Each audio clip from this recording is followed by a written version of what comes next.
Okay. Let's see, we are live. All right, sound check. Can anybody hear me? We write that down in case anybody doesn't hear. Sound check. How is the audio?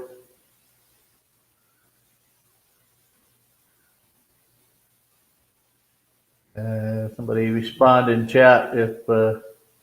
Okay, Jared from New York City has responded that my audio is. Well, he says good. Let's just say probably adequate given my technology here, but as long as people can understand me, I'm not going to make a big deal out of it. So I haven't done one of these in a long time.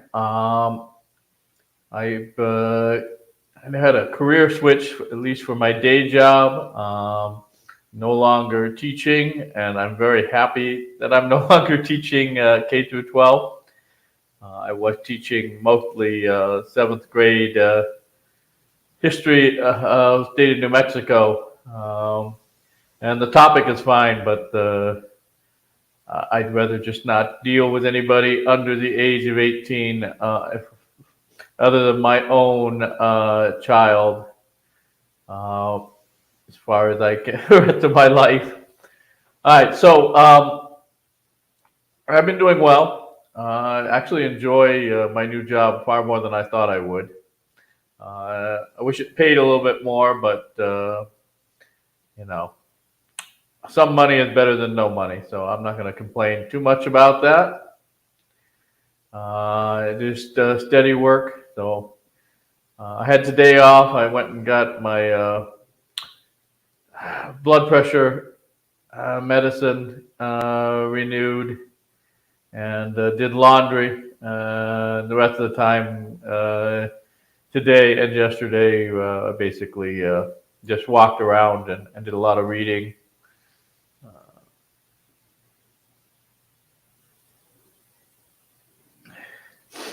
Well, good luck, Jared. Christian school will probably have more disciplined pupils. I public schools. It takes a certain type of person to teach at them, and I am not that type of person. I am much more temperamentally. I found suited to um retail work than I am teaching children.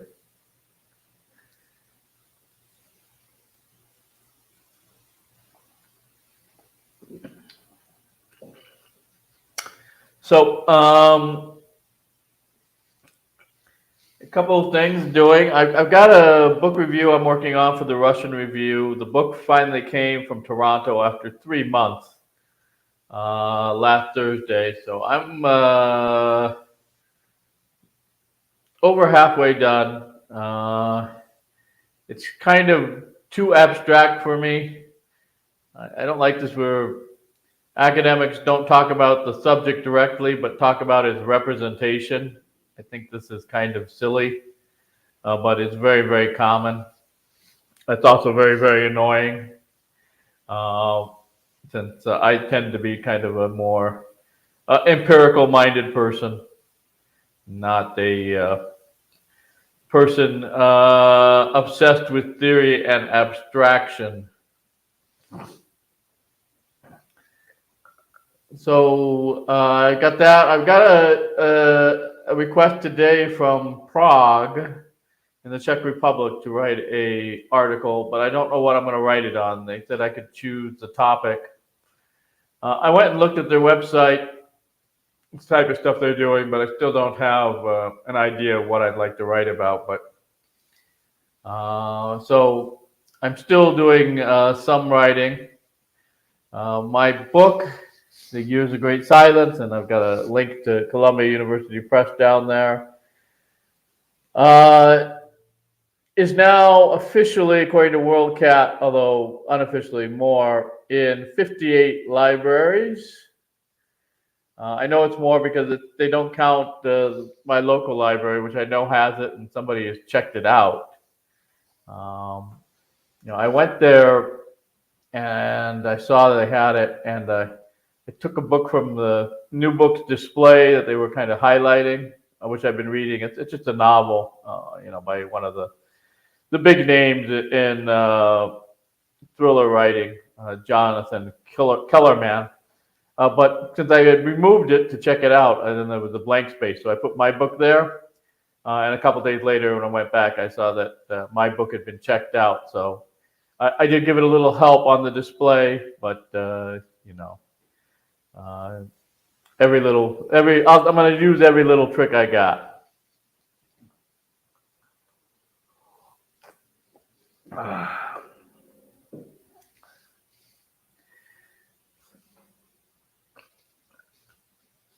So that's what I've been up to.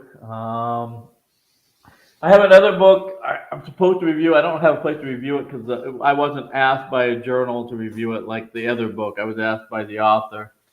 And this came from Uzbekistan, but it's fallen apart. I bought some super glue, but I haven't tried using it because I'm not, even though I'm temperamentally a working class guy, I'm not good at crafts, putting things together. That is, I'm not good at the hands-on stuff. But this book in Russian by Valery Khan, the historiography of Koreans in Central Asia. Historiografia Koreyцев Centralной Азии. Again, a bit more abstract than I'm used to, but far less abstract than the other book in English. So a lot easier to read, even though it's not in English. The other book has lots of poems in it. And poetry in Russian is particularly difficult for me to translate because of the way they use the words, especially if it's pre-Soviet, before the Soviets reformed the language. But he does have English translations, but I'm still not a poetry guy by any means. Just not my thing. I know a lot of people think it's the best form, but I just really prefer prose. I think prose was probably invented for people like me who just couldn't get into the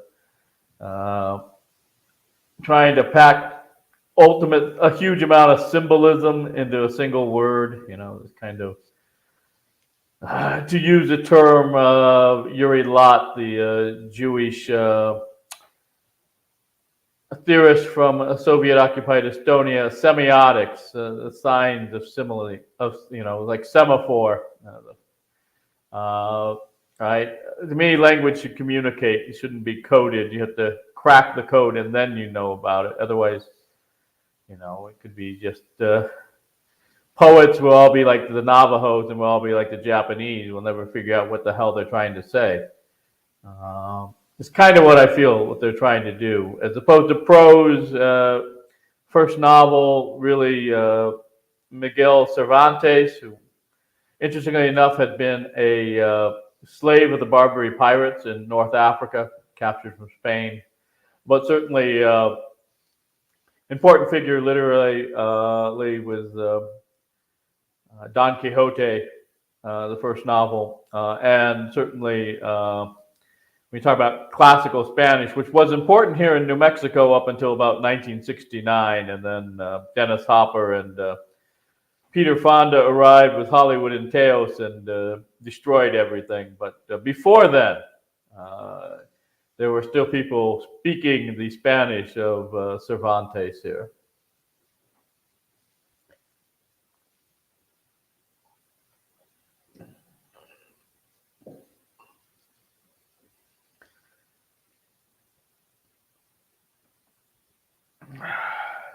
But again, the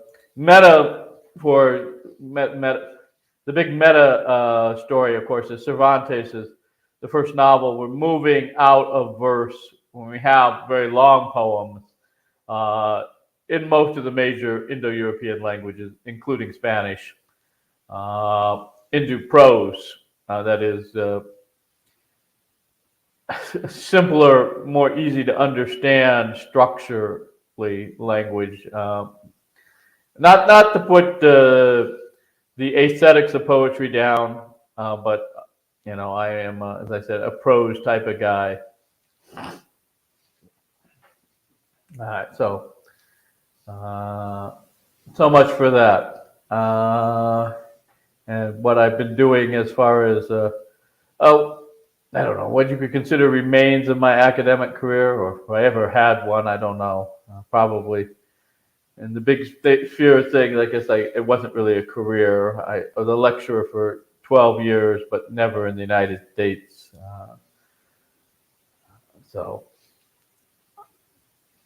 But even so, go buy my book. The link is down there. And if you'd like to chip in funding for what research and writing I still do, things like this article for the Czech Republic I will be writing. I have my Patreon down there, although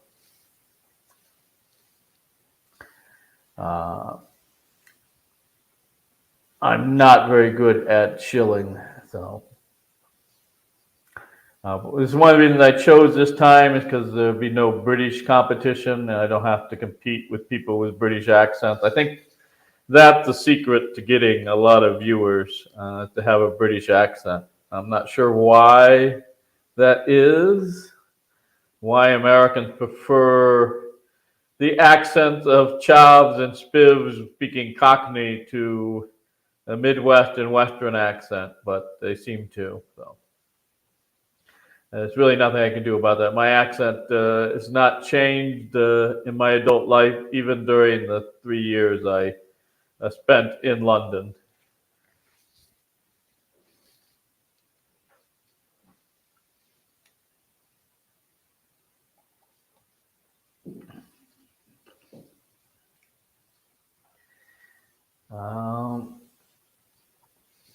So if anybody wants to come on and we can talk about anything, I suppose.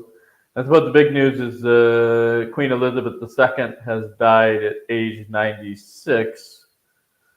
I was in Great Britain when her mother died, the Queen's mum, about 20 years ago.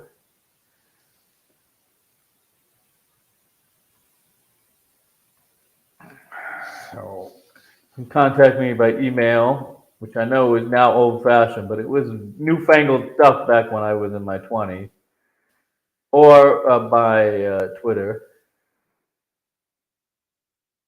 which is DM me, and I will send you the link.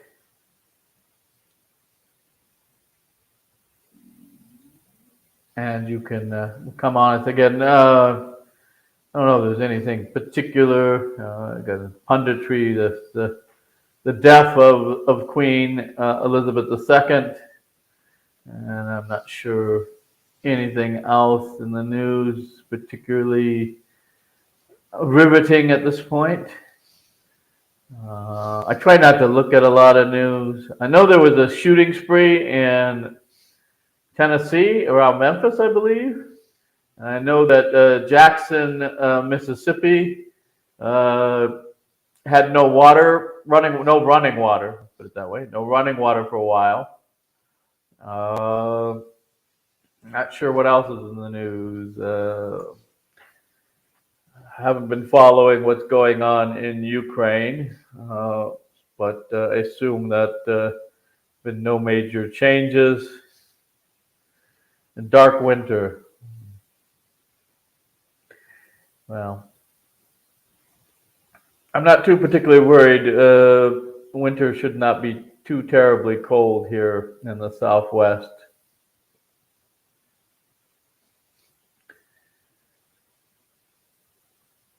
Oh, yeah, I did see something about Steve Bannon. Yeah.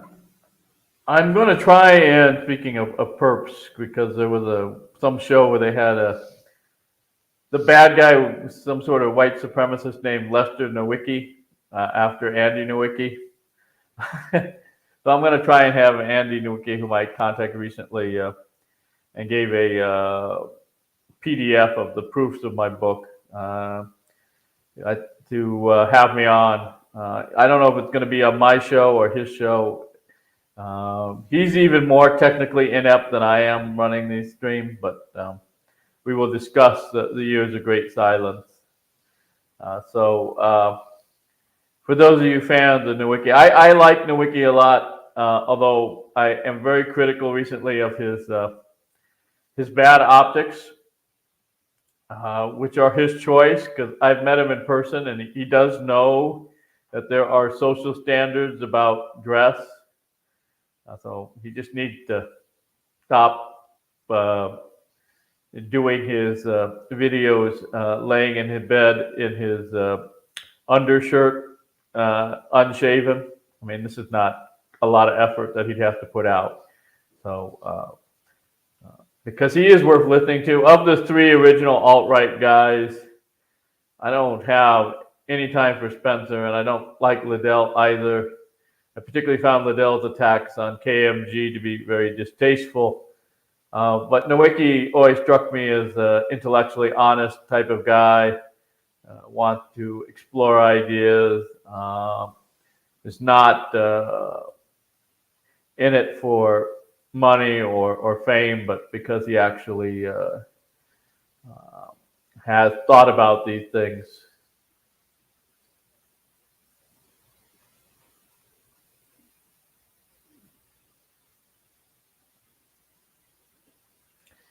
Nicotine stain. I don't think Andy smokes. I think those are coffee stains, actually. But yeah, I don't think he's a smoker. I'm pretty sure he doesn't chew. I'm pretty sure that's coffee stains, not nicotine.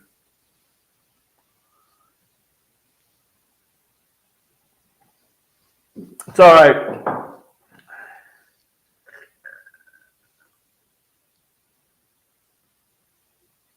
So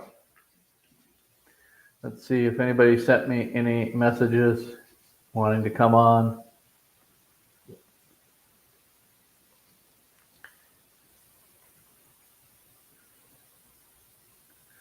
I don't see any.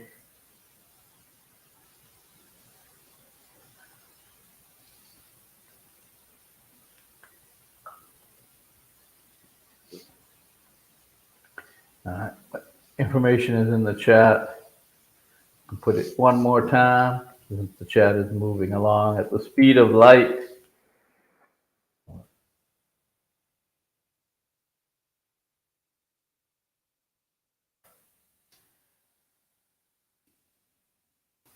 Okay.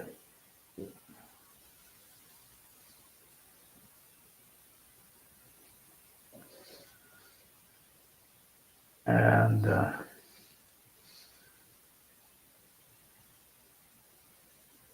maybe I will say one thing that my current job allows me to do is collect data, particularly on retail prices. So I've been trying to follow them, and inflation is not good. It's as bad as it's been since the 1970s.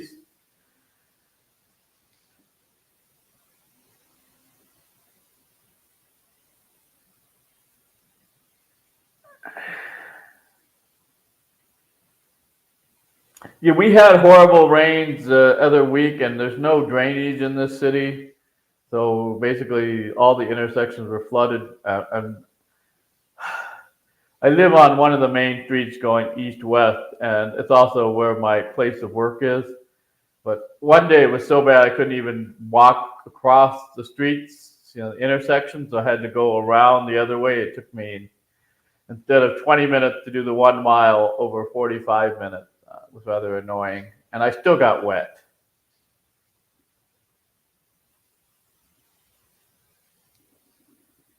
But now the rain has stopped, although it's still pretty hot. It's currently 86 degrees outside Fahrenheit, and it is almost 10 o'clock.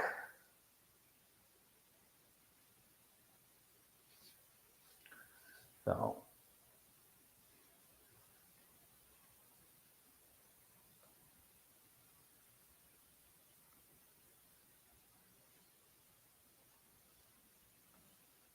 I think I got a request to come on. Oh, Jared wants to come on. No problem. Let me get the link here for you, Jared, and we'll get an update what's happening in New York City. Um,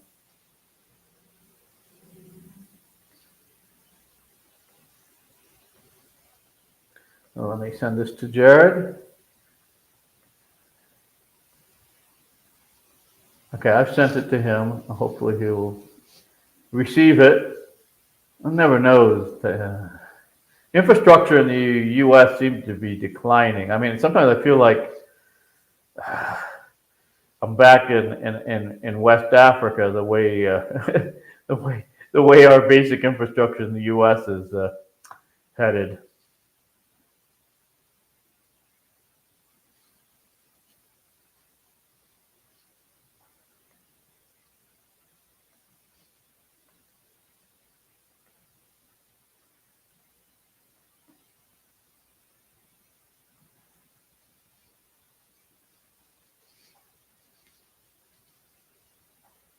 The transfer is usually to the oldest son, so it's now, I guess, King Charles III is the reigning monarch of the United Kingdom of Great Britain and Northern Ireland.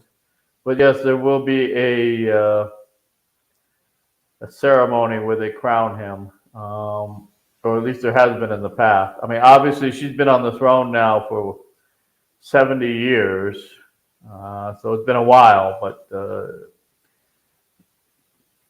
there's written down, and at that time there was, of course, film technology had developed, so hopefully they can figure it out. But I'm not doing it, so I'm not an expert on it. But there will be a some sort of ceremony as they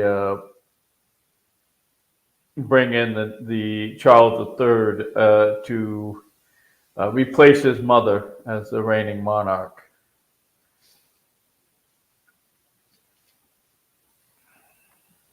All right, Jared is here. Let's add him to the stream and see how his sound is. How you doing, Jared? Pretty good. Can you hear me? I can. I can hear All you. right. So How's New York? Uh, it's gonna say Last time I talked to, I think it was James about New York. He said it was worse than it's been in a while. yeah. There was someone that posted on Twitter. She uploaded a photo of a young woman who had about 12 orange syringes, and she was kind of nodding her head down. Now I don't know if these could have been like Suboxone or some kind of opiate I heard it treatment. was fentanyl. Fentanyl. Well, fentanyl is the drug that you use if you want to kill yourself, or Suboxone is sort of an opiate reduction. It's weird. It's sort of it's equivalent in purpose to methadone. So it's one of those drugs that was one of those opioids that was invented in order to Replace heroin? Yeah, kind of. Kind of to give someone. So because when you go into heroin withdrawal, I don't know if you've ever seen. Yeah, you get very extremely sick. Like they actually depicted this in that Leonardo DiCaprio and Mark Wahlberg film, The Basketball Diaries, which was based on the memoir of the poet. Since we were speaking poetry, the poet Jim Carroll, and he was also a rock and roll. He was also a musician. Yeah, so you get very sick. So this is something that's intended to sort of wean you off of that dependency without. But people use it. That's the thing. People use it to get high. if they have an opioid addiction. I have no idea. Oh yeah. So okay. So like methadone. Yeah, sort of. Yeah. All right. Well, I don't know enough about them. But yeah, it was basically a picture of this woman who had 15 syringes and was just not. And she said this was right outside of her apartment building. I think I mentioned this before, but I actually saw a crackhead, a guy, not just a crackhead, but he was smoking. He had a crack pipe on Madison Avenue. So New York City, it's definitely the Giuliani Renaissance has. It's we're Disappeared. yeah, we're long. We've Is it like long. the '70s now again? Is it like hookers all on Times Square? No, I think And it's. I think it's worse. really, well, yeah, I can see because back in the '70s you only had the the normal prostitutes and then you had the rent boys, but now you've got the trans hookers. Well, it's bizarre. It's bizarre because you have this. It's juxtaposed against all of these flagship stores that came there post Giuliani. So you still have the M&M store and Bubba Gump and all of these gigantic stores. Juxtaposed against weed mobiles and bums and the weird Times Square. What is that? The Man's Chinese Theater.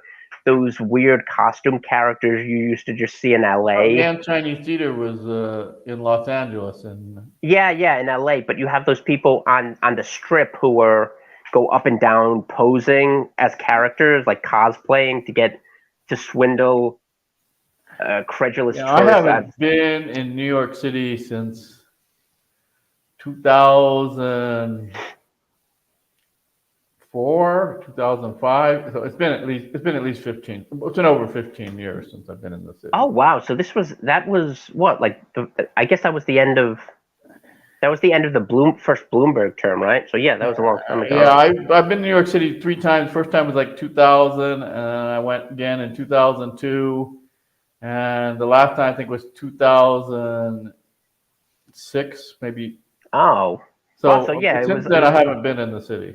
So it was like Giuliani, the last Giuliani term, and the first Bloomberg. Yeah, and the times I was there, it was pretty nice. I mean, there are still they're nice places, but you wouldn't see them if you you would have. I mean, even like the center of Manhattan is where I was. It was nice. Yeah. During the years, but I mean, again, this is before the recent downturn. Yeah. Well, I think it's terrible in some sense because right after COVID, it actually was kind of neat. So if you were walking around New York City within, I would say maybe half a year, like when the lockdown was in effect, it was really kind of amazing because there was no traffic at all. You could just walk around. It was like being in a semi-ghost town, and even riding the subways was kind of nice. But then once the lockdown eased somewhat and people started coming back into the city, it was terrible because you had, at least during the early months of COVID, there weren't that many people. But now you have the crime and depredation and all the horrible things that go unpunished. You have that. You have a bigger pool of victims. Is it like basically. a bet between you and James Manos, the last guy to leave the metropolitan area, turns the lights off? What? Yeah. The weird thing is that the housing prices and even business real estate, it's very weird. Louis Rossman has done a couple of videos on this, asking why the prices are still going up. Like people aren't returning to Manhattan. Like they have to compel people to come into the office.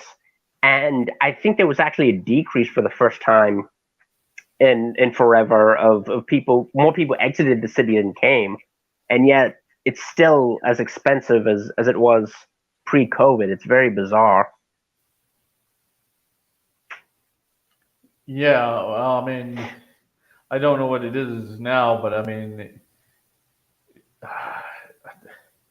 but the joke always was, a normal job. Maybe you could rent a cardboard box if you lived in Manhattan, right? So you had to have Yeah. like these huge salaries just to have like a small place. So that your standard of living uh, gets greatly reduced by the fact that all your disposable income goes to rent. Yeah. The funny thing is, a lot of the professional athletes don't even live in New York City, although theoretically they're one of the few. They belong to a class that could theoretically afford to rent or to buy land in Manhattan. Yeah, well, so you think the city's gonna just go back to the horrors of, well, you said it's already worse since the '70s. Yeah. Well, no, the only thing that's I guess you could make the argument that it's not worse just because we're not facing impending bankruptcy, but Well, even I mean, I finan don't mean for the city bureaucrats and the mayor. I mean for the people. How is crime? How is the cleanliness of the city? How is the cost of living? How is wages compared to expenses? That type of thing. Oh no, it's terrible. The cleanliness is funny because they don't during the lockdown, even though these were completely they weren't efficacious. They didn't accomplish anything. But they used to clean the stations every day, 2 to 3 times a day, sometimes more. So that it was actually kind of, I don't know if you could describe it as a New York subway station as clean or Well, a not train compared to station. Moscow or Seoul, but No, no, but I mean, compared to New York City, it actually was clean for a while, even though the ostensible reason preventing disease wasn't. It was based on fallacy, but I always see these videos of people acting in extremely inappropriate ways on the subway trains themselves as they're going from station to station. oh yeah, Often, like literally, I'm not like the PC version, but the real version of sexual harassment. oh yeah, yeah. Well, I mean, things like much worse than that happen. I remember I was coming back from Bay Ridge visiting a friend, and I was kind of accosted by this elderly alcoholic, which was mildly entertaining. But after that, it was just nonstop chaos. I got into the car and there was a guy bleeding all over the seats, all over the floor. Someone had the stop before. Someone had come on and broken his nose and then left. It wasn't even an attempted robbery or someone just decided to punch him in the nose and then leave. Another strap hanger offered him an ice compress. I don't know if she was a nurse or something, but she had one in her purse and gave it to him. But he basically bled all over there. Then the next train I got on, and I was coming back home. I was going to Bowling Green, and a guy was just punching the window. This vagrant was punching the window nonstop until I got off the stop. So like basically, See, you don't see that stuff ever in Moscow or Seoul or. Uh, you do see it, unfortunately, in the subway system in London. yeah. Oh well, They London is a have the same type of problem. I'm trying to think of other cities I've been in that actually have a subway system. yeah. Um, I'm trying to think. London is a good comparison. I don't know what Paris is like, but London is a good comparison. Even I've though their been to subway Paris system isn't. once in my life. Yeah, the tube isn't 24 hours like New York, but yeah, that would be a good comparison to New York.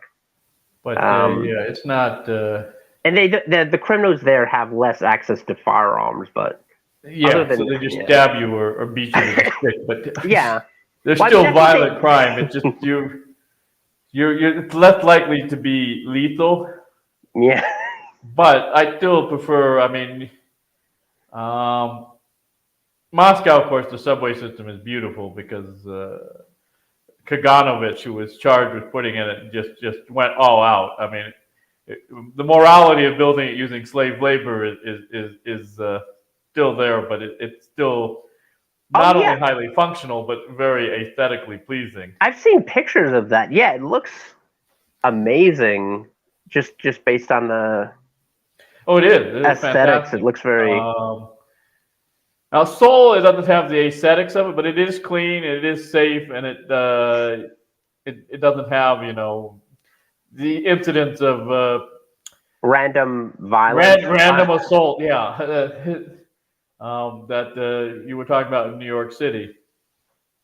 I think Toronto's another one.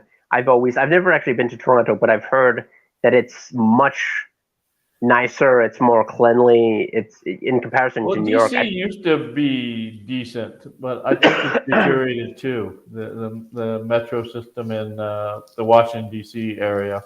Do a lot of people use mass transit in DC, or is it mostly? Yeah, because the traffic was awful, and you could get right across the street from, particularly if you were a government worker. Mhm. So if you lived like out in the suburbs, like in Alexandria or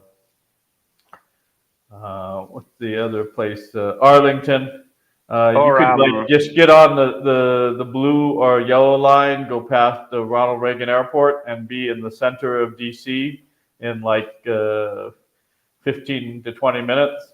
At that time, this was like 2003, 2004. We're talking, it was like $1.25 each way. Wow, it's not bad. Because I lived in Old Town Alexandria in the Carlisle apartments off of King Street, and I would take the blue line to go do research in the Library of Congress, and the subway stop is right next to across the street from the library, and so it took me 20 minutes to get there. So I think you actually save time, because who wants to look for a parking space in Metro DC? Yeah, that much. I mean, I have friends who, well, I don't know if they do this post lockdown, but they used to drive into New York City and find parking space. But to me, that sounds like But isn't it like the Seinfeld episode where you never leave the parking spot because now that you found it, you don't want to ever give it up? Yeah.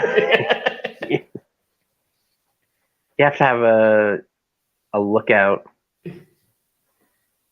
No, I wasn't. I wasn't trying to. Someone in chat. I wasn't trying to explain what living in Toronto was like. No, I've just heard people say that about the subways. I have no way to verify it.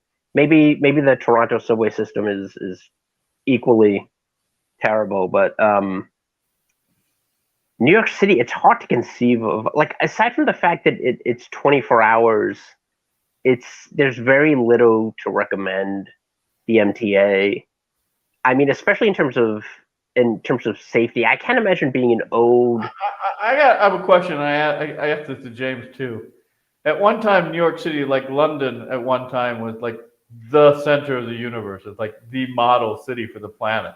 So isn't it really demoralizing living in New York City, knowing that you've declined from this great height to the shit that you're living in now?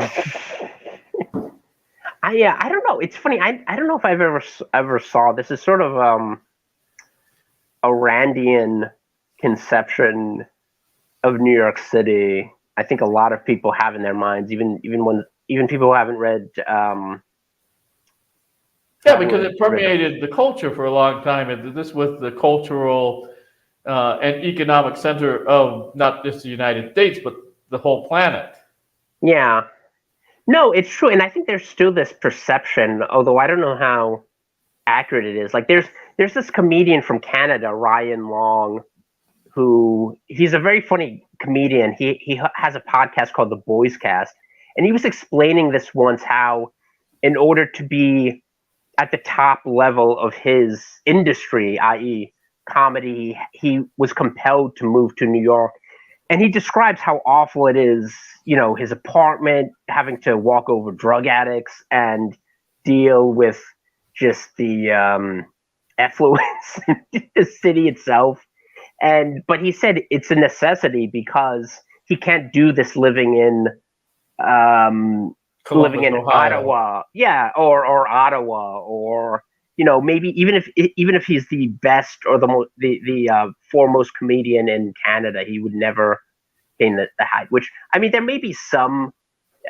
I'm sure there's some validity to that, although Tim Dillon broke out by hosting a podcast, which he could do, and he did from cities that aren't New York. So I think this is more of a perception now. Like, I'm sure there are certain, like, if you want to work in the Publishing industry. I was gonna say, like, if you want to work as a diamond merchant, yeah, sure. Like, New York City, you probably have to live in New York City. But I think for publishing, yeah. But even publishing, they've.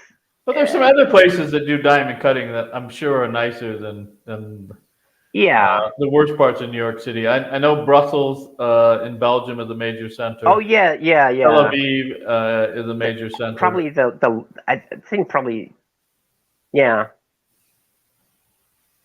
But publishing, they used to dominate for North America. Obviously, London was another center for. Yeah, publishing. it's true. I mean, my friend runs a publisher, Bombardier Books, and yeah, I'm sure it helps to be in New York City. But I think the necessity. Even my book was distributed by Columbia University, which is up on the Upper West Side of Manhattan.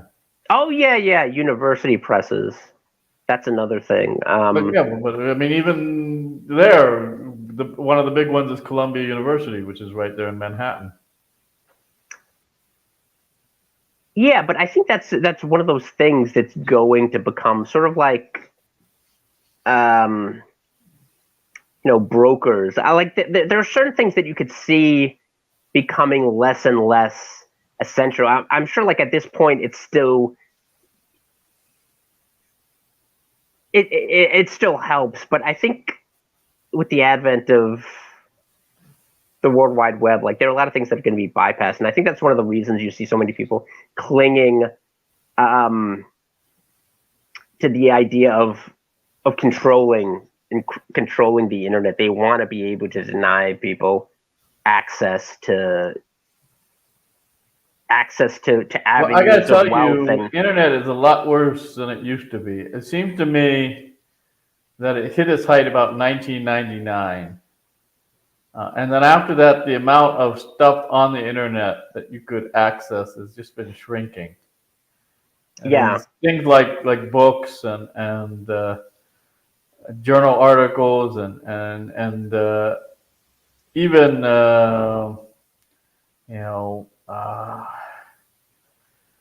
certain. I mean, what is there on there? There's YouTube.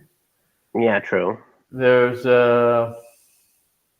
Twitter. It seems like the little fiefdoms, right? But not this big, everything goes. You just, I'm just going to put up, a whole library of verbatim books. Well, what I forget the name. Wasn't there a I can't remember his name. The guy, he was an open advocate for open source. He was a Is this the guy who tried to release all the JSTOR articles? Yeah. He was like this tech wonderkind. Aaron. Oh, starts with an R. I don't. Yeah, I wish I could. But they've made documentaries about this. He was sort of a representative of the initial wave. Schwartz, I believe is his name. What? SWARTZ. Schwartz. Yeah. Schwartz. Yeah, he committed suicide after this. After the Aaron Hill Schwartz, American computer programmer, entrepreneur, writer, political organizer, committed suicide in Brooklyn, New York, in 2013. Yeah. Wow. That's not too long ago. But he was sort of the representative of the old, I guess the old guard of of The kind of libertarian, yeah, electronic frontier mentality. yeah, like the electronic frontier, this idea that you shouldn't restrict information, and that sort of like embodied by Julian Assange and a lot of other people that are either imprisoned or dead. Exile, Yeah, or exiled, Snowden, living living in in embassies. exactly. Yeah. But no, just, I mean, it seems to me that there's a lot less stuff out there, and what is out there is a lot less, Useful. yeah, it's much more superficial. It seems that the information component of the internet has shrunk. And so now we have a lot of bad entertainment. There's some good Yeah, entertainment there still, but I mean, a lot of it just really, just garbage. direct. Yeah. This is semi-related. Have you ever scrolled through some of the stories on Newsweek's website lately? No, They, I'm trying to cut my internet use down overall because I've gotten to the point where it's just nothing. I get so much more out of picking up a physical book, even if it's just like a popular novel or going for a walk. It's just this is so. As I said, what's on the internet seems to, as far as intellectual content, just shrunk so much. yeah, it's true. One of the scariest features is that where you can find out how many hours you've spent on YouTube for the Yeah, I don't want to look at that. That's just too many. But yeah. But on Newsweek, this is just to buttress your point. On Newsweek now, they have a regular feature where they have articles that's it's basically they call Reddit's not ask me anything. That would actually be more that would be somewhat they call posts from Reddit where the person asks whether or not they're at fault for something. It's called AI AITA, which is an initialism for a word I can't repeat, but they're basically crowdsourcing. Answer: am I a jerk for doing this? And Newsweek actually has articles online. I don't even know if they still have a print edition. I doubt they have this in the print edition if it exists, but they have articles, actual articles, which are basically reposts of Reddit, republications of Reddit posts. I'm not joking. That's on there. This is This is an ostensible news magazine, and these are the articles they're publishing. yeah, well, I mean, yeah, the journalism has really declined. I mean, certainly the days when there was good journalism in newspapers have been gone for a while. So, as I remember in the '80s, it depended but it almost had like specialization. So, like for foreign affairs, Christian Science Monitor was the best paper to read, and for kind of inside the Beltway, the Washington Post, and then for like national political news, New York Times, and for what was happening in entertainment, the LA Times, right? But you could actually, spend, a good couple of hours reading solid journalistic articles from those newspapers back in the 80s. Yeah, Now, if you find one good article and all of them combined in a week, it's like a miracle. yeah, it's shocking. Like I think Bill McGowan actually explored this in Gray Lady Down, but Abe Rosenthal, when he was editor of the Times, tried to ensure that the most insane sort of new left voices were tamped down, and now the New York Times is essentially controlled by by woke scolds and out, people who spend 3/4 of their day on Twitter. It's really insane when you think about it. I haven't looked at the New York Times in decades.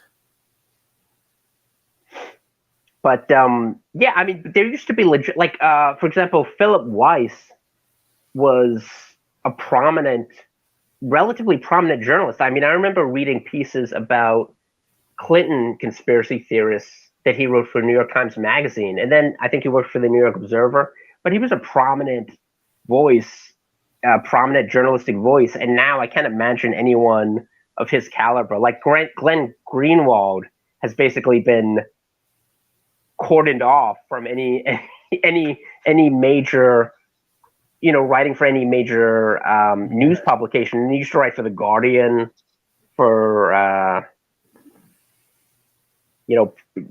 flagship marquee institutions in the world of journalism. Yeah. But on the other hand, the bright side is I don't think anybody pays attention to the L.A. Times, the New York Times, or Washington Post anymore. That's what I wonder, though. I mean, I kind of I want to believe that, but you have to wonder. I mean, the most powerful, the richest men on the planet still want to control these papers, so they must have some value at forming or manipulating opinion. Otherwise, what would be the point? They would spend their money. I guess, but I mean, speaking it from from down here, the everyday, right? It's not like it was in the '80s. Like, I grew up in Southern California, and everybody who had any pretension to being informed about anything, right? They read the L.A. Times every morning. Oops, I lost him. Where'd you go, Jared? Oh no. Let's add him to the stream. Where'd you go? I was trying to close the chat. I was looking at something. Oh, okay. And you closed yourself. Yeah. This was right. This is for this is just a callback to your technical so you making fun of Andy Noy. But in the '80s, when I was in high school, everybody read the L.A. Times every morning. Maybe not the whole thing because it was pretty thick back then, but certainly they would read the front page. Now nobody buys the L.A. Times and looks at it. When I go visit my parents in Southern California, I don't see anybody, Yeah. reading I think the paper. L.A. Times has always sort of been a. I mean, it sort of builds itself as this. It's always tried to be on par with the Washington Post or New York Times, and no one's ever been persuaded that it is. It's at best, I think, a regional. I think actually at the time of its height in the '80s, it was a better paper than the Washington Post. It wasn't anywhere. Oh.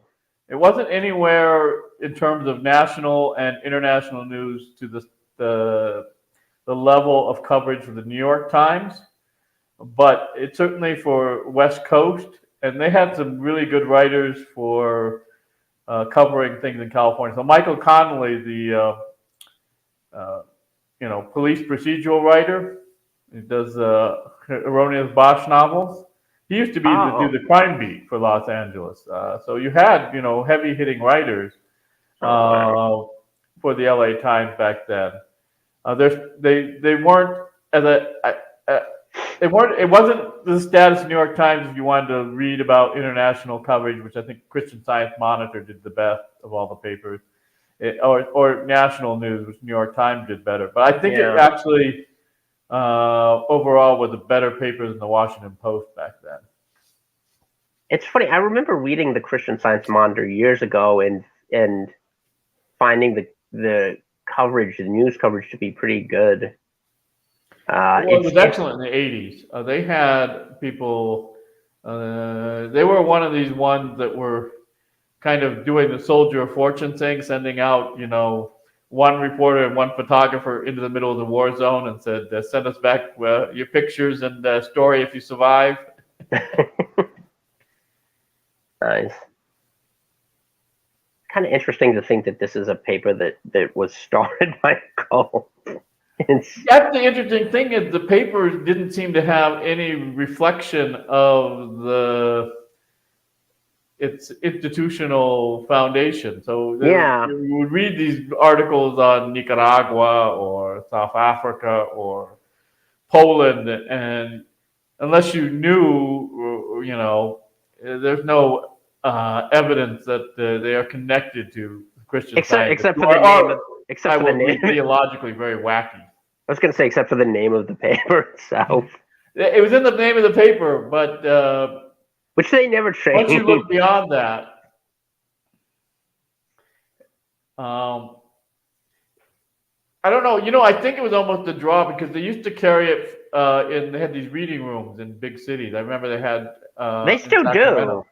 I went. And the thing was, a lot of people would come in just to read the paper, and then they would try and entice them with the religious stuff while they read the objective paper.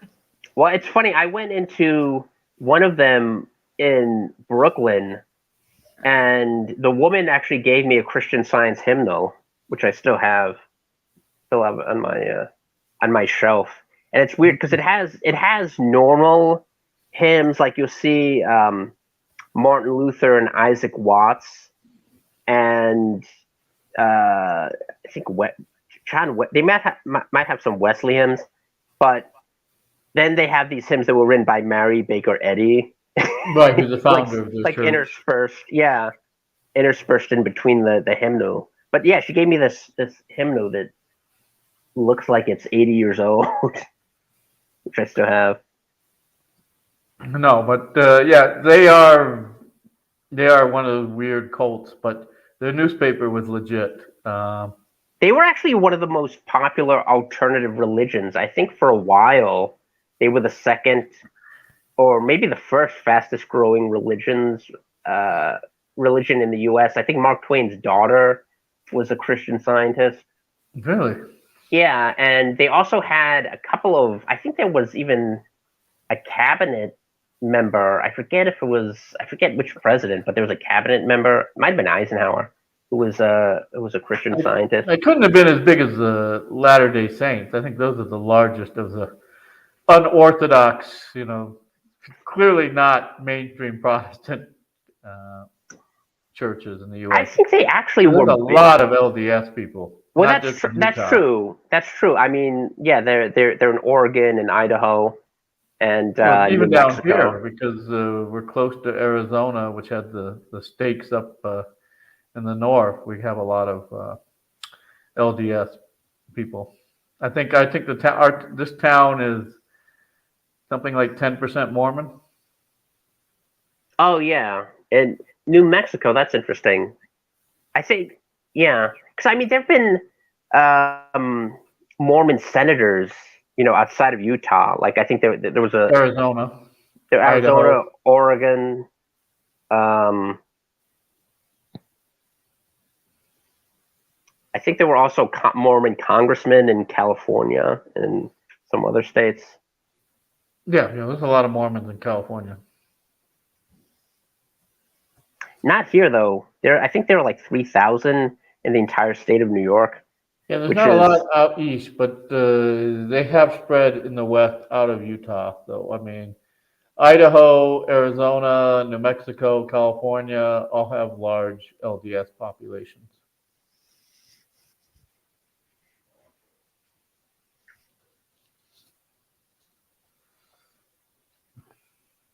Joseph Smith actually, I think he was running for president when he was killed. He was, it's funny because I think one of the prophecies he made was that he wouldn't be killed by his enemies. I think that was, but it was interesting when you look at his platform, it's this weird mixture of, some of the things obviously are just self-interested because he was trying not to get he was just constantly being chased out of cities, and so like some of them were like obviously in Oh yeah, something they ran them out of Illinois and Missouri. Missouri, and then they had the literal war between the Republican Deseret and the Union forces. Yeah, yeah, and the Mountain Meadows massacre. It's interesting. Nauvoo, when he established Nauvoo, his militia eight I think it was 8,000 or 9,000, but like at the time it was comparable in size to the U.S. Army. Like I don't think people were. The U.S. Army was downgraded Yeah, significantly after the Civil War. So, yeah. I mean, out here in the West, the major military forces that were fighting against the Apache were the 9th and 10th Colored Cavalry. So these were people that were, uh, former slaves that volunteered.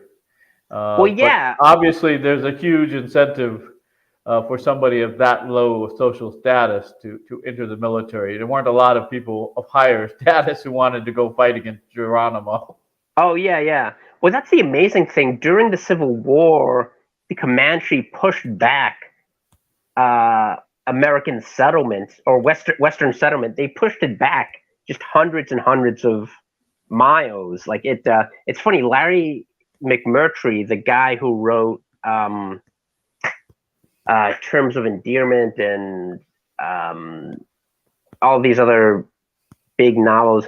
The Lonesome Dove series is fascinating if you read all 4 books, because the amount of history contained about Western settlement and like the clashes between within Texas and other states. It's kind of fascinating how much historical information I learned more reading those books about the settlement of the Western frontier and Indian wars than I did in 4 years of college. And I actually took American Studies classes that covered this. I mean, that was what my degree was in. So it's not like I didn't have any instruction in this, but you just learn so much more. It's kind of amazing that these are fictional. It's fiction, but there's so much historical information packed into them. Yeah, well, I mean, I think when New Mexico became a state in 1912, it only had like 60,000 people. And a lot of the reason why there was so little settlement had been because it took a long time to finally subjugate the Navajo, which were done during the Civil War, about 1863 to 1865, and then after the Civil War, the Apaches. But until Geronimo surrendered, the indigenous population, as small as it was putting up quite a fight. Yeah.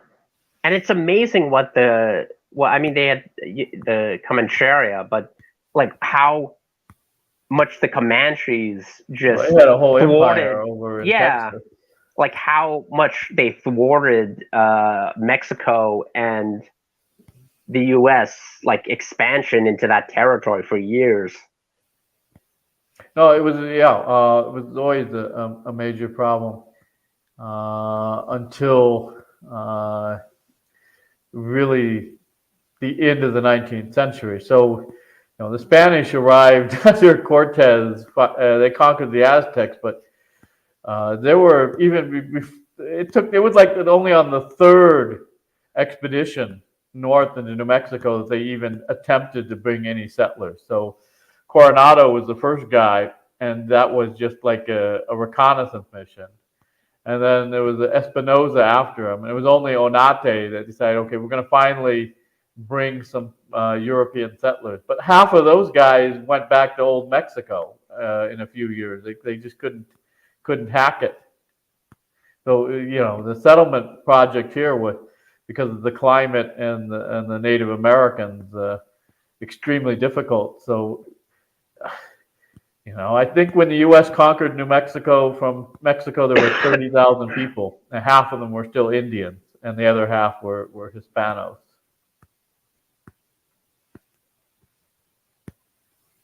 I wonder, are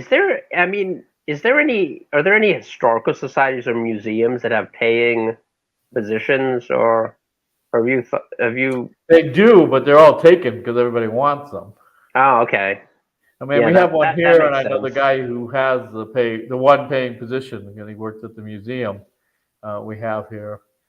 Oh, so it's not even like there are multiple paid staff. It's just the Usually one. they'll pay like one guy, yeah. So Oh, we have the Southeast Mexico Historical Society has one guy who's full time at the museum, which is next to the library, um, and I think everything else is volunteers. well, I mean, how did he get the job? Like, what's the application Well, he's been process? around for a long time. He's a long-standing local, but he happens to have a PhD in New Mexican history. So Oh, okay, so that makes sense that he would be. I mean, that's interesting. New Mexican history. So, in other words, he has a PhD in the history of New Mexico, the state. the state, the territory, I mean, the Territory. territory from 1848 to 1912, and then it was actually called New Mexico by the Spanish, not named after Mexico, but named So after Mexico City. So you have, So wait, New Mexico in terms of like all of the territory.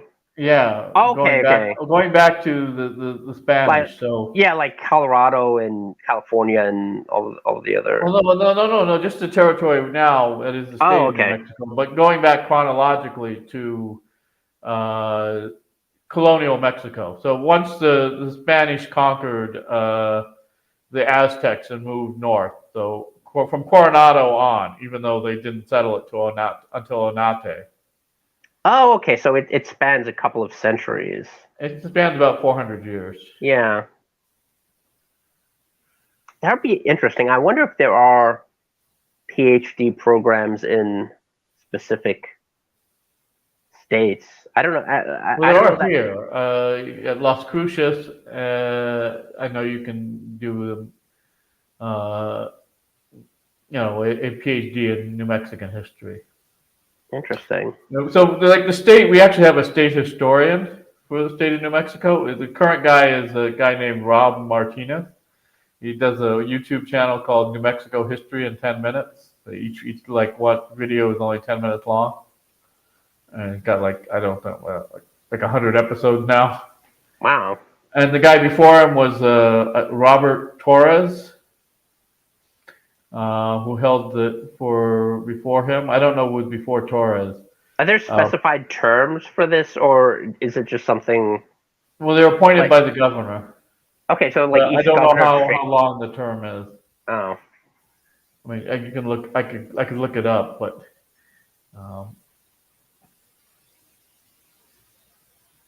there is, and I only know this because I was teaching New Mexican history. There is kind of a state infrastructure for the study of the state history here. But the problem is from below the population, nobody cares. Not even like. So I think it was like largely established when there was a kind of pride in the Hispanic roots of New Mexico being very different than the rest of the Union. So there was money put in at the state level to do research because they said the archives are all in Mexico City, right? So that's where they had to send people to do research. It's interesting because I mean, you figure there would be. When I think of the population, the Hispanic population in New Mexico is much like a much longer lineage than say than some of the neighboring states. Yes. This was the first place in what is now the United States that the Spanish attempted to settle. But they had trouble with it because of the Native Americans and the climate and whatnot. So a good percentage of the population, but our population is small, can trace their heritage back to uh, the Spanish settlement from Onate and afterwards until 1846, when the U.S. Goes to war against Mexico and takes the territory finally in 1848. Wow. I would always, even though I'm not that into personal genealogy, I mean, other people in my family are much more fascinated by that subject, but it would be interesting because I think I can trace my family the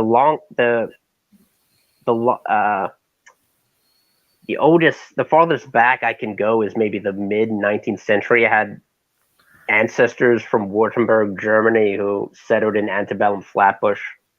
But I think on my father's side there was a ship manifest from Liverpool that dates back to somewhere around the War of 1812. But beyond that, it's basically No, a huge on the question Polish mark. side, the furthest back we got was when it was part of Prussia, Poznan, which is now part of Poland. And then they started moving eastward. And for a long time, they were in Prosibich, which is outside of Lodz, now known as Łódź. And then my great-great-grandfather Ferdinand moved to Volhynia in Ukraine when he got a lease on a hutor from the Russian government after they confiscated the land from Polish nobles in the 1863 uprising. So in 1864, my great-great-grandfather moved to Ukraine, and my great-grandfather was born in Volhynia in Kortal, which was actually one of the first German settlements in Ukraine, but my family got there late in 1864. But then he got drafted into the Tsarist army, and then they tried to mobilize him for the war against Japan, and he left and went to Germany, and then from Hamburg to the U.S., and they wouldn't let him into the U.S. because he was a person of bad moral character for evading mobilization to fight against Japan. And the Tsarist army went AWOL. So he went to Canada and then back into the U.S. in 1920. That's funny. We settle them, like all of the Ukraine. I was gonna say, like, all the people who didn't want to fight against foreign adversaries are sort of resettled in plush apartment buildings in the middle of the United States. I was gonna say, like, no, in 1907, they told my great grandfather, because you 2 years ago you refused to go and fight for the Russian army. You were a bad person of bad moral character. You can't come into America now. That's kind of hilarious.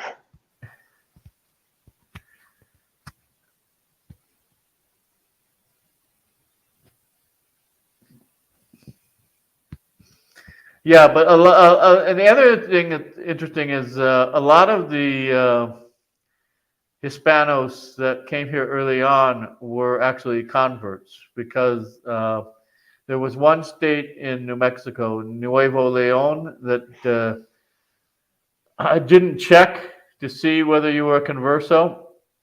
The others didn't let conversos in. But that was one of the states that sent colonists north into New Mexico. So there were people there's a fair number of people that converted during the Inquisition from Judaism to Catholicism that ended up in New Mexico. Yeah. Didn't Bibi Netanyahu's father write an entire book, like a 800-page book There's about a huge amount written on it. It's just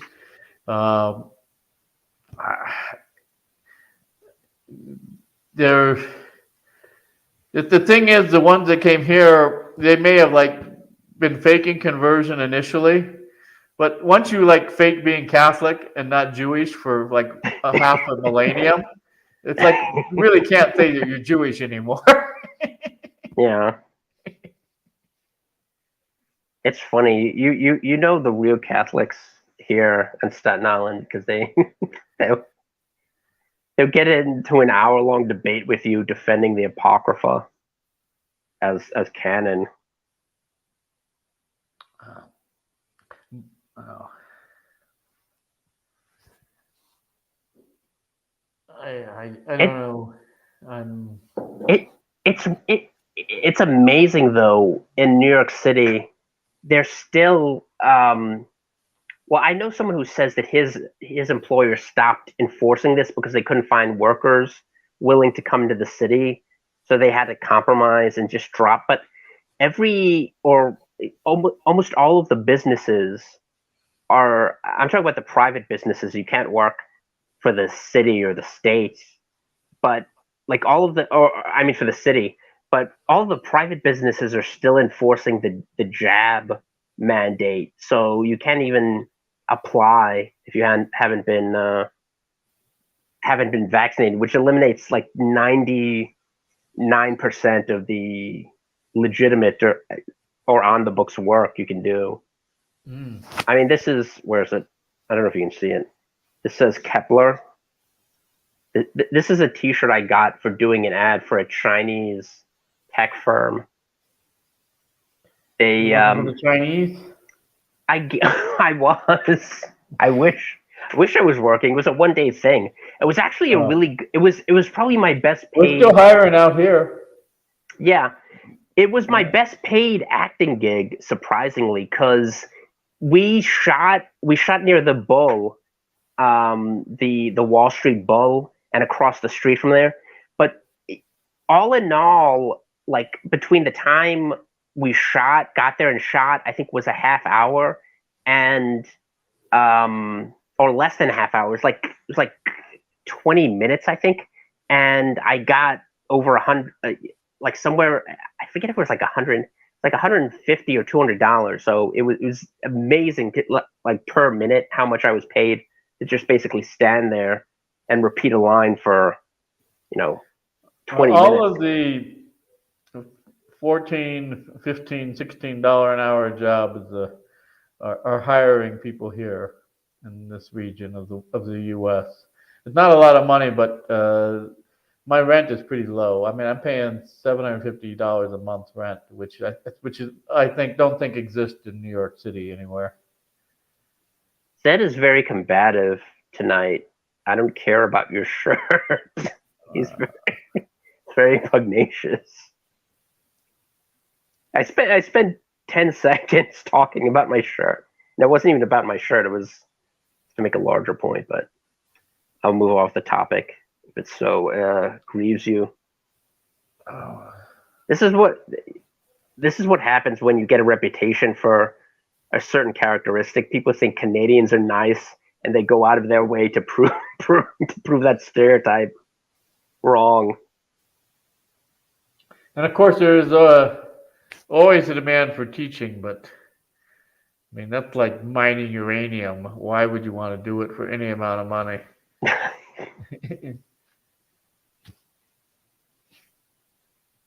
Yeah, I couldn't see teaching probably. Yeah, junior high school has to be the worst. It was awful. I mean, it was horrible. Yeah, like I can't imagine. I mean, even teaching kindergartners or first graders or second graders would be much more tolerable than in middle school. Yeah, it's If it's in Knopfler, which you get. money for nothing, but the chicks for free. He's a great musician. I mean, he is. That's still one of the great albums, Brothers in Arms. If they censor that song though now, if it gets radio airplay, Because it has the F word. The word, the little faggot got a jet airplane. I think now that we're singing it, this is probably going to get a copyright claim. My voice is so bad, it's not going to get copyright. I've gotten that though for a bunch of videos. Not a strike, but you were doing karaoke and they got you.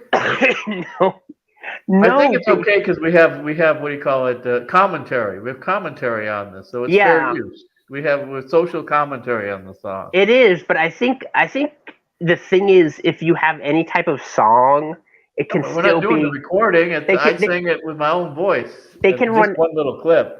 They can run ads, though. I think that you can't benefit from. Well, if there's like to buy an album that's 40 years old, no, or 30 years old. No, I mean I've had hymns sung and gotten It'll copyright. be an ad for a moving company, probably. That's a good one. There were so many That's something I didn't know until I actually started working as a mover. How many thousands and thousands of moving companies there are in New York City? Like even I'm not even talking about like the like a man with a van, those things you see on Craigslist of like some guy. I'm talking about that are actually legitimate or semi-legitimate moving companies that are incorporated. There are just tens of thousands of them floating around New York. Are they moving people out now? They were, but I don't know.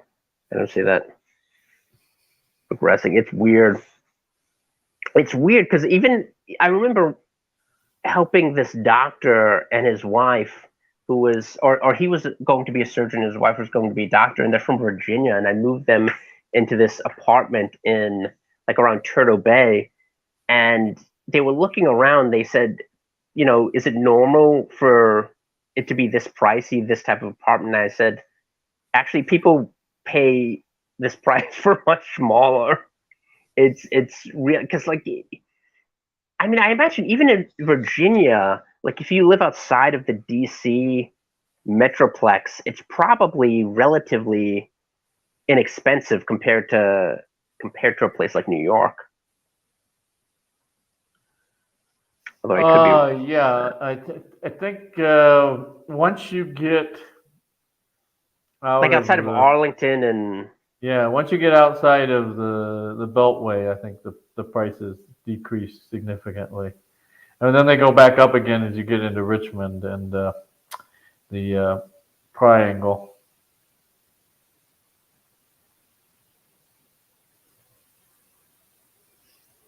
but yeah, I mean, I must be like working in for one of the Roman emperors, like one of his like under his purview to be in Washington D.C. over the past 2 decades or connected to it in any way.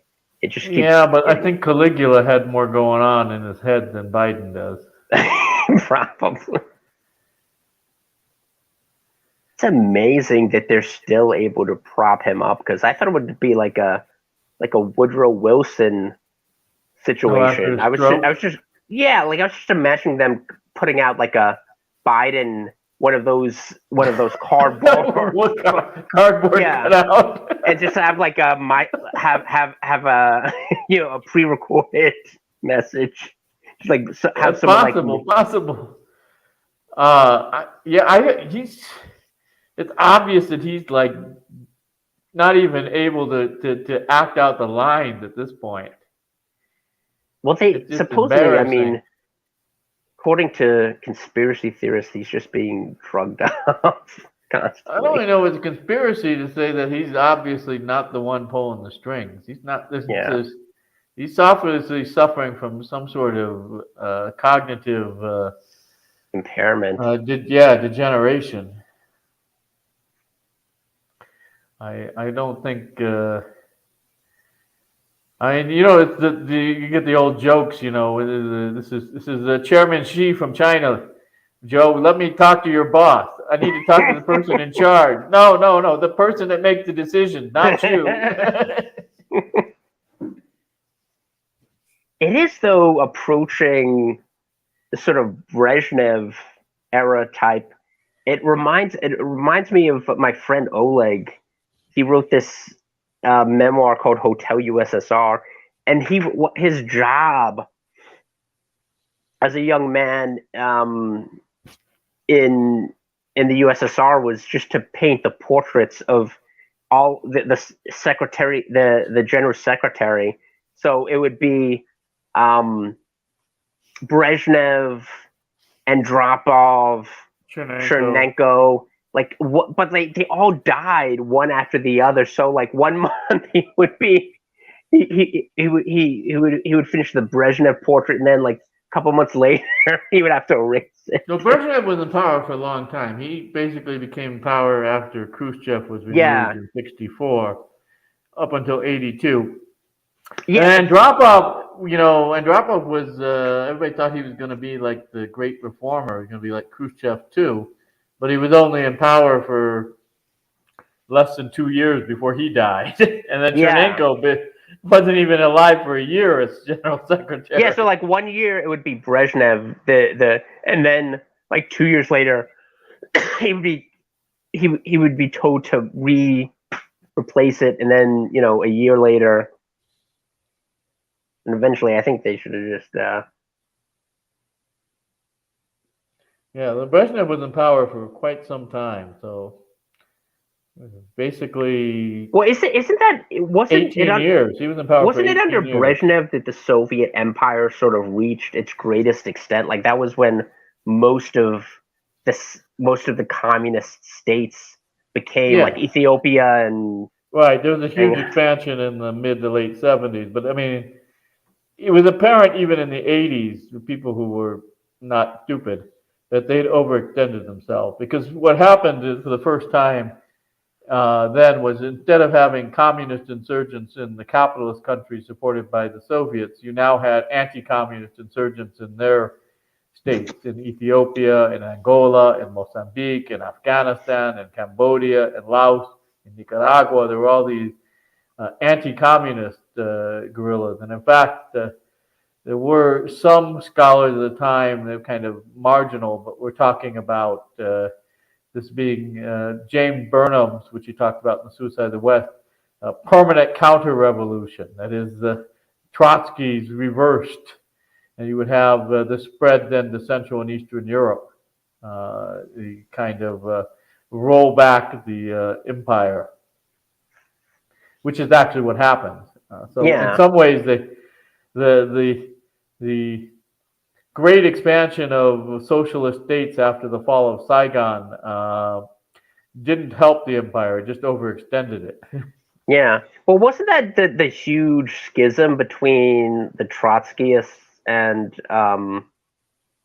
the Stalin? Yeah, well, I mean, Trotsky heavily backed the 1927 Shanghai Uprising in China, as well as the quote unquote general strike in Great Britain in 27, both of which failed miserably. But in China, it almost wiped out the Communist Party completely. That's why Mao had to go with the remnants and march the Long March into A Long Yan'an, March, yeah. because Chiang Kai-shek Yeah, contracted out with Big Ear Du, who was the head of the organized and by the end of crime. that march, there were only like a couple thousand communists left, right? Yeah, there weren't very many, yeah, after 27. So much so that the idea of permanent revolution being backed by Trotsky really lost all favor. So that's when Trotsky basically lost all his support and power in the Soviet Union, and Stalin was able to completely remove him. He'd already removed Kamenev and Zinoviev pretty much. So by 1928, Stalin is basically has no internal opposition in the Central Committee anymore. Yeah, it's interesting. It kind of mirrors to a certain degree. I mean, it's a bit different, but the debate in Iran over the people, the Khomeinists who wanted to just export this Shiite revolution, Islamic revolution, and others who wanted to consolidate and just turn Iran into a normal state run. But ironically, both of those things have happened. Iran has become more of a normal state than it was in the 80s, just by necessity, pretty much, particularly economically. And two, the Shiite revolution has been exported into Iraq and Lebanon. Yeah, and Yemen and Right. sundry So other both places. things happen simultaneously. Yeah, it is kind of it's ironic that the two sides sort of.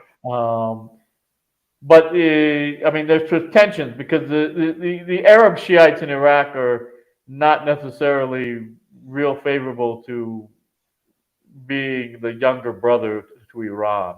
Well, wasn't that one of the reasons the government is like on the teetering now, because Muqtada al-Sadr, he resigned for the 37th time and basically allowed the Sadrists to try to march on Yeah, well, I Baghdad. mean, the legitimacy of the Iraqi government to the Iraqi people is very low. So the Grand Ayatollah Sadr has much greater legitimacy for most Shiite Arabs than their government in Baghdad, which is horribly corrupt. It's repressive, but I mean, it's the corruption and inefficiency are its main problems. Yeah, So nobody likes them, and they have no moral leg to stand on because they are so corrupt. So it's very easy for somebody like Sadr, who does have a built-in support base, to constituency. just say, we're gonna take you out. Uh, but the thing is, and this should have been evident long ago, but the U.S. government just does not pay attention, is that having taken out the Ba'athists, who were one of the great enemies, or the greatest on the Western Front of the Islamic Republic of Iran, it could only make Iranian influence much greater. So Yeah. this idea that we're going to be both anti-Ba'athist and anti-Tehran is hard to do in practice. Yeah. Because they're opposite goals. Well, wasn't that the idea of dual containment? Like, I mean, especially during the Iran-Iraq war, trying to We pretty much backed Iraq during the Iran-Iraq war. The only people that were really giving the Iranians anything were the North Koreans and Chinese. The Americans, the French, and the Soviets pretty much were supporting Baghdad. Didn't Germany also sell them? Yeah, Germany to a lesser extent, but I mean, they had a huge amount of military hardware from the Soviet Union and France, but the big thing the U.S. gave Iraq were the satellite targeting information for cities in Iran. They had the war of the cities where they launched all the Scud missiles. Oh, yeah. Also, we they also reflagged the Kuwaiti ships and took out the Iranian Navy. Didn't we also take out part of the Iranian Navy? We took out almost all the Iranian Navy. I forget what the operation was called, but yeah. When they reflagged the Kuwaiti tankers with U.S. flags, yes. There's this great book,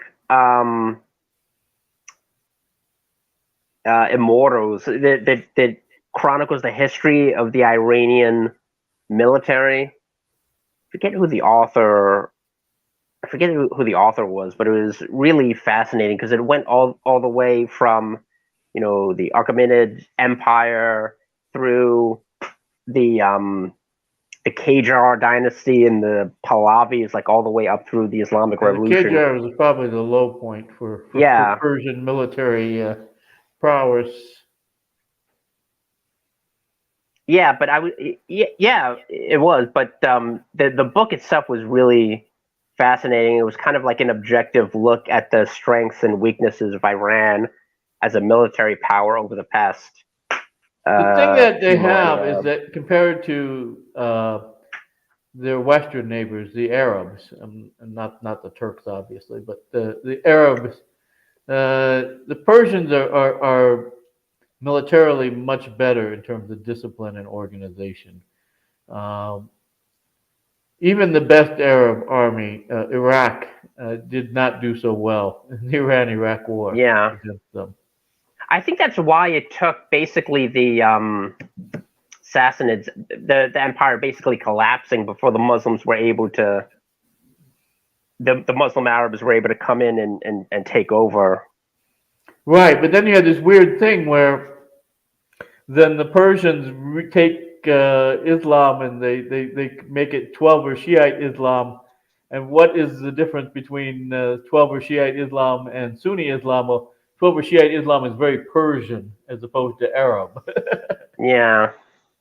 It's almost a way to save face. I mean, it's like, okay, we're going to inject all of the Persianate Zoroastrian ideas into Twelver Shiism. That's the thing. Like, if you look at Islam in Iran, it really is one of those areas where it's questionable how complete Islam's victory over the country was. Like, even though it's technically, the Islamic Emirate of Iran, you have to like ask yourself how long that would last in a vacuum. Like, Yeah, how many nuclear obviously, in most cases, but Iran is an extreme case. The type of Islam that the Salafis and Wahhabis out of Saudi Arabia would like to have enforced definitely does not exist, in the sense that it's theologically, Twelver Shiism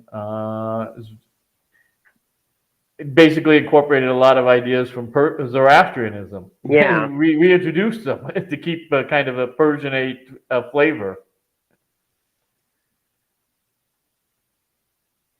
Yeah, I mean, even Nowruz, when you look at the popularity of that compared to some of the Oh yeah, well, when I was Islamic in both Kyrgyzstan, where it's adopted because they were under Persian rule from Khorasan for a while, as well as Kurdistan, which is where it's considered they consider it to be a Kurdish rather than a Persian holiday.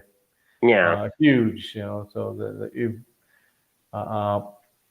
Nowruz is called Kurdish New Year in Suleimania. They don't call it Persian New Year like they do in Los Angeles.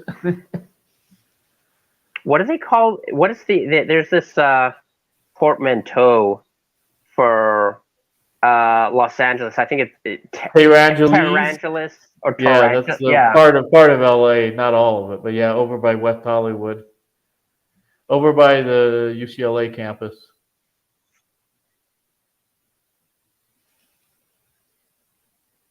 That's interesting. I was thinking about because the area I live in, there are virtually. I mean, my heritage is Anglo-Celtic, but there as far as I know, there aren't that many English or British people living in my neighborhood.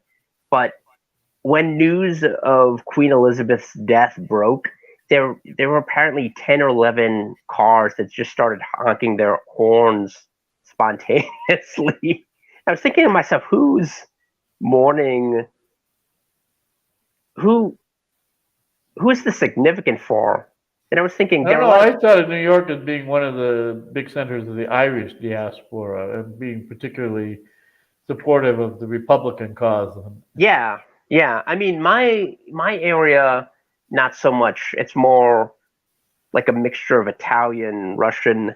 You know what it is? There are a lot of Sikhs, and I was thinking maybe there's a Gurdwara a couple of blocks away from my house, but like there are a lot of Sikhs in my area, or Sikhs, and I was thinking maybe it's them, but then I thought no, they're either from Punjab or they were born here if it's their children. Like these aren't people coming from Canada or some UK, some British dependency and settling, like, so they don't have any real connection to Queen Elizabeth, like except maybe vestigially, but I don't know.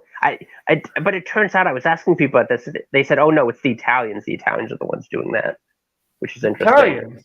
Yeah, I don't know. They I guess they have respect for monarchy. I don't know. Portugal is historically Great Britain's only ally on the continent. Oh yeah, well they were the ones that helped dethrone Napoleon. Yeah, during the Peninsular. And I know that there's a lot of Portuguese speakers from Cape Verde in the Boston area. Oh, as an aside, I just saw at Barnes and Noble, I saw a biography of Shah Ahmed Massoud, and it said, I think this was the title, the main title. It was Afghanistan's Napoleon, or the Napoleon of Afghanistan. And I was thinking to myself, he was a very good strategic commander for his, but I don't know how you could compare. Napoleon had the entire continent of Europe, save Russia, under his, like, he was. It seems it's minimized. Bit of a stretch. I mean, you Well, can you call them compliment. they call them the Lion of the Pangiers, but I mean, yeah, that title makes sense. Like comparing him to Napoleon, like one of the greatest generals of the past 2.5 centuries, sounds kind well, I of mean, you don't have to offensive. have a lot of military force to be a great general. I mean, Geronimo, we mentioned earlier, probably is one of the greatest generals of the last 2 centuries, but he didn't have a lot of men under him. He had a very, very small military force. That's true. Um, Even Giap, who defeated the French at Dien Bien Phu, didn't have a whole lot of men. I mean, North Vietnam is not a huge country like That's true. China or Russia. So Shamil is another military genius that had small armed forces under him in the Caucasus fighting against Tsarist Russia. I'd have to look. I don't know. I don't think Saladin had a lot of men under him by modern calculations either. When he took, Yeah. Well, Khalid ibn Abu Walid, the famous Muslim general, I think when he was winning most of his victories, he was probably outnumbered by his opponents. Anyway, I think I'm gonna have to drop off because all right. Thanks a lot for coming on, Jared. Oh, no problem. Thanks Make for New York City hosting. great again. I don't know if that's in my. I don't Somebody's know if got to I'm able to do do it. that, but I'll give it a try. All right. All Good right. night. I'll see you later.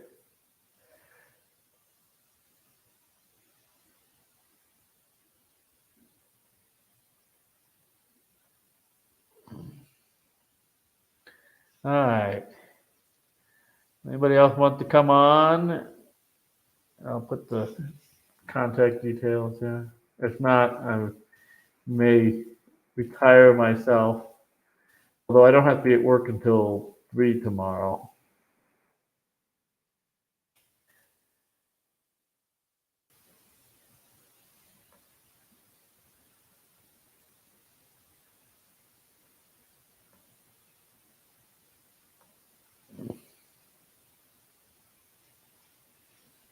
All right.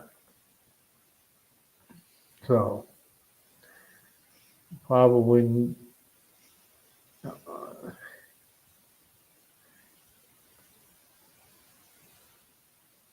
value time episode.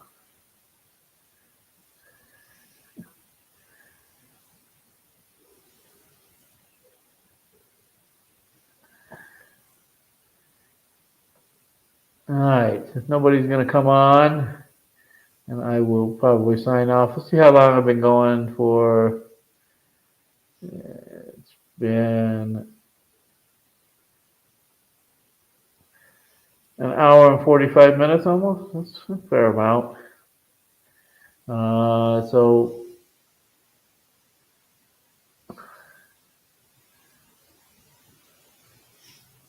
my book you can get from Columbia University Press or Amazon, $42.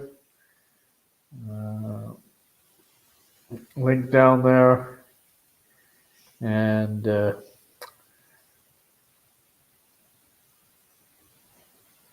even if you don't have an extra $42, you can write to your local library and ask that they order it. Well, hopefully, I will sell more than 100 copies before the end of the year. All right.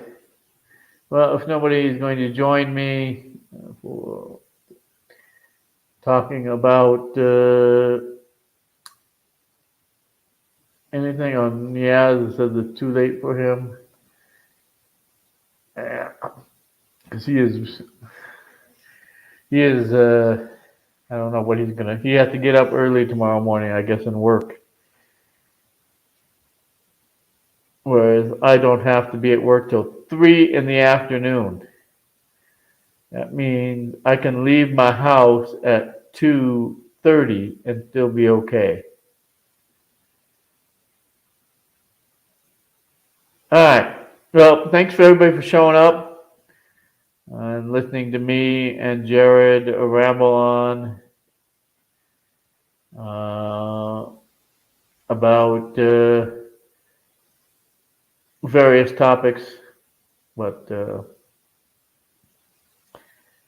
yeah, I will probably be doing more of these than I was when I was a teacher, simply because I have more energy. A few hours earlier, I had to do laundry. All right, well, maybe I'd. All right. I'm gonna. Maybe the next time will be earlier. I'm not sure which the next day I have off. I'll have to go check. Probably next Wednesday, the next day I have off. So 6 days from now. But I'm not sure yet. I'll find out tomorrow. All right. Thanks a lot, everybody. I'll see everybody on the flip side. And have a good night.